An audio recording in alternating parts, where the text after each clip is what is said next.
The Voice 2023, une première mondiale, débattent toutes les nouveautés de la saison 12. This is The Voice. Ces célèbres paroles retentiront prochainement dans les petits écrans des téléspectateurs de TF1. The Voice 2023, saison 12, est en effet attendue cette année. Et comme à son habitude, la production a mis les petits plats dans les grandes pour surprendre une fois de plus le public. Près de 50 000 candidats ont tenté leur chance à l'occasion du casting, un record a-t-il été précisé lors de la conférence de presse qui s'est déroulée ce mardi 17 janvier 2023. Mais seuls ceux qui ont passé l'étape des auditions à l'aveugle ne seront dévoilés au public. Comme chaque année, ils ont présenté un titre de leur choix face au coach. Et cette année, il y a eu du changement de ce côté.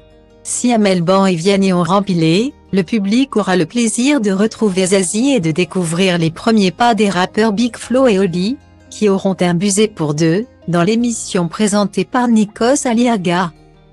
Style Diva place Holdé à 1 et à 1, 8 300 px, minimum et 250 px, at Media Screen End, minimum 8 990 px, Div. À place Holdé à 1 et à 1, 8 620 px, minimum et 350 px, style. Autre nouveauté, les coachs auront la possibilité d'utiliser le super bloc. Le principe, il permet de bloquer un de leurs collègues durant la prestation d'un talent mais aussi lors du débrief.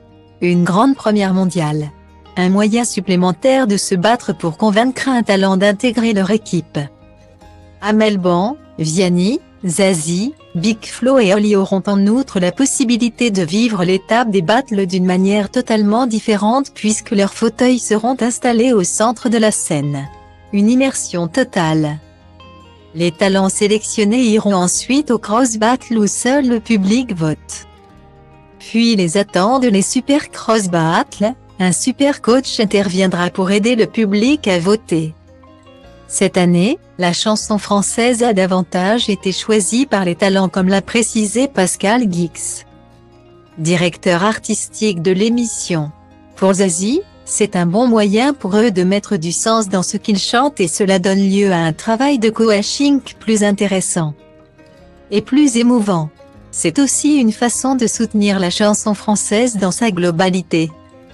Surtout lorsque ce sont des titres récents, et même de faire découvrir parfois des choses qui ne sont pas très connues mais actuelles. Ou encore des vieux textes, a quant à lui souligné Mathieu Grelier, directeur des programmes d'ITV Studio France qui produit l'émission. De quoi mettre l'eau à la bouche des téléspectateurs.